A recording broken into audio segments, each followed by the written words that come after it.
বিয়েতে কবুল বলার আগে আলহামদুলিল্লাহ বা ইনশাআল্লাহ বলা যাবে কি না? বিয়েতে কবুলের আগে আলহামদুলিল্লাহ আপনি বলতে পারেন যে আল্লাহ শুকর আমি কবুল করলাম, এটা বলতে পারেন। আর ইনশাআল্লাহ তো বলার যুক্তি নেই, কারণ আপনি তো কবুল করলেন বলেছেন, আপনি করবেন তা তো বলেন নাই। যদি আপনি বলেন যে আমি ইনশাআল্লাহ কবুল বলবো, তাহলে বিয়ে হবে না।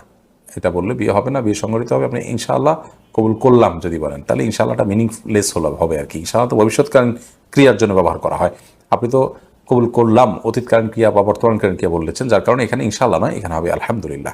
এটা বললে বলতে পারেন, কোনো অসুবিধা নেই। এতেকাফের ফজিলতের গুরুত্ব কি? এতেকাফ কতদিনের জন্য উত্তম? এতেকাফ অবস্থায় কী কী করা যায় আর কী কী করা যায় না, অনুগ্রহ করে জানাবেন। এতেকাফ তো 20 রমজান সূর্য অস্ত যাওয়ার আগে আগে মসজিদে প্রবেশ করে যেতে হয়। শেষ 10টা দিন এতেকাফ করা হলো নবী সাল্লাল্লাহু আলাইহি ওয়াসাল্লামের সুন্নাহ। সারা জীবন তিনি আমলটি করেছেন। নবী করিম সাল্লাল্লাহু আলাইহি ওয়াসাল্লাম যে আমলটি সারা জীবন করেছেন, আমাদের বেশিরভাগ মুসলমান ভাইরা বোনেরা সে আমলটি জীবনে একবারও করেননি, করা হয়নি। এগুলো দুঃখজনক। এতেকাফ এত গুরুত্বপূর্ণ যে নবী সাল্লাল্লাহু আলাইহি ওয়াসাল্লাম রমজান রোজা ফরজ হওয়ার পর থেকে মৃত্যু পর্যন্ত কোনো বছর এতেকাফ না করে থাকেননি। এক বছর এতেকাফ করে তিনি ভেঙে ফেলতে হয়েছে, পরবর্তী বছরটাকে তিনি ডাবল রেখে অর্থাৎ 20 দিন এতেকাফ করেছেন। রমজানের শেষ 10 দিন পুরোটা মসজিদে এসে এতেকাফ করা, অবস্থান করা একটা গুরুত্বপূর্ণ একটি সুন্নাহ এবং সওয়াবের কাজ। এতেকাফরত অবস্থায় আপনি ইবাদতবন্দি করবেন, জিকির আজকার করবেন, কোরআন তেলাওয়াত করবেন, নফল সালাত পড়বেন, স্বাভাবিকভাবে সেখানে ঘুম খাওয়া দাওয়া এগুলো করতে পারেন। খাওয়া দাওয়া বাসা থেকে এনে দেওয়ার মতো মানুষ না থাকলে আপনি নিজে খেয়েও আসতে পারবেন, তবে কারোর সাথে কথা বলবেন না, অন্য অযথা সমনষ্ট করবেন না। এ হলো আপনার মূল কাজ। শেষ দশকের করণীয় সম্পর্কে বিস্তারিত জানতে চাই। শেষ দশকের দিনগুলোতে এবং রাতগুলোতে সবচেয়ে বেশি ইবাদতের জন্য সাধনা করতে হবে, প্রধান করণীয়। রাত জেগে থাকতে হবে। নবী সাল্লাল্লাহু আলাইহি ওয়াসাল্লাম এই দশকে রাত জেগে থাকতেন। তৃতীয় করণীয়। তৃতীয় করণীয় হলো পরিবার লোকদের ঘুম থেকে জাগিয়ে তুলতে হবে। এটা হলো তৃতীয় করণীয়। এবং চতুর্থ করণীয় হলো এই দশকের বেজোড় রাতগুলোতে স্পেশালি একটু বেশি বাজ করার চেষ্টা করতে হবে। লাইলাতুল কদর হতে পারে সেই সম্ভাবনা থেকে। মাজেদুল ইসলাম আপনি লিখেছেন, প্রবাসীদের ফিতরা আদায়ের বিধান কি? আমরা কি দেশের হিসাব করে ফিতরা আদায় করবো, নাকি যেখানে থাকি ওই জায়গার হিসাবে দেওয়া লাগবে? আপনি যেখানে থাকেন সেখান থেকে হিসাব করে আপনি ফিতরা দিবেন।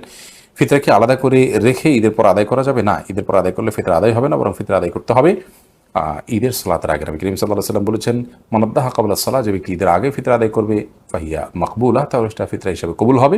ওমান আদ্দাহা বাদা সালাহ, যে ব্যক্তি ঈদের পরে আদায় করবে ফাহিয়া সাদাকাতুম মিনাস সাদাকাত, অন্য 10টা সাদাকার মধ্যে সাধারণ দান হবে। এটা ঈদের যে আপনার কি বলে এটাকে, ফিতরার যে দায়িত্ব, সেই দায়িত্বের ফলে কিন্তু আদায় হবে না। শাওয়াল মাসের রোজার ফজিলত কি? আগে ভাঙতি রোজা রাখবো নাকি শাওয়াল মাসের রোজা আগে রাখবো? সন্দেহিতভাবে আগে ভাঙতি রোজা রেখে তারপর শাওয়াল মাসের রোজা রাখা উত্তম। শাওয়াল মাসের 6টি রোজা রাখলে সারা বছর রোজা রাখার সওয়াব হয়। রমজান রোজা রাখার পর যে ব্যক্তি রোজাগুলো রাখবে, অর্থাৎ শাওয়ালের 6টা রোজা রাখবে, সে ব্যক্তির জন্য নবী করিম সাল্লাল্লাহু আলাইহি ওয়াসাল্লাম এই ফজিলতের কথা জানিয়েছেন। বিধায় এটি আমাদের চেষ্টা করা উচিত রাখার ব্যাপারে। যাদের রমজান রোজা ভাঙতি আছে সেগুলো আগে রেখে তারপর সবার রোজা রাখাটা উত্তম। যদিও সেগুলো না রেখেও সবার রোজা রাখলে তার রোজা হয়ে যাবে এবং শাওয়ালের 6 রোজার ফজিলত তিনি পাবেন ইনশাআল্লাহ বিদিনা। যদি অনেকগুলো আমাকে ক্ষেত্রে ভিন্নমত পোষণ করেন, কিন্তু আমরা মনে করছি যে শাওয়ালের 6 রোজা যেহেতু পরে রাখা যাবে না, এগুলো রেখে তারপর কাজ আদায় করলেও ইনশাআল্লাহ তার শাওয়ালের 6 রোজার ফজিলত আদায় হবে। পুরুষের লাল কিংবা হলুদ রঙের পোশাক পরা কি বৈধ?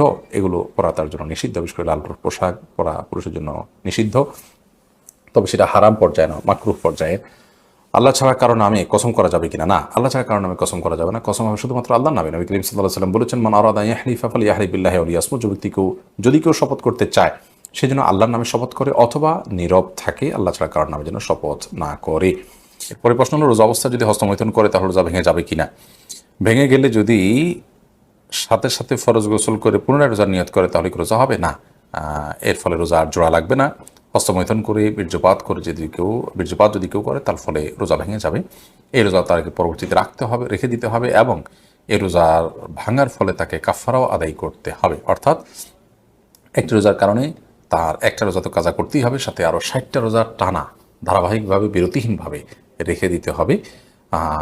এটি তার জন্য একরকম শাস্তি এবং এটি জঘন্য অপরাধ বটে, যার কারণে আল্লাহ মাফ করুক। এ ধরনের অপরাধ থেকে আল্লাহ তাআলা হেফাজত করুন এবং এই ধরনের অপরাধ থেকে আমাদেরকে বেঁচে থাকার মতো শক্তি তাকওয়া আল্লাহ তাআলা আমাদেরকে দান করুন।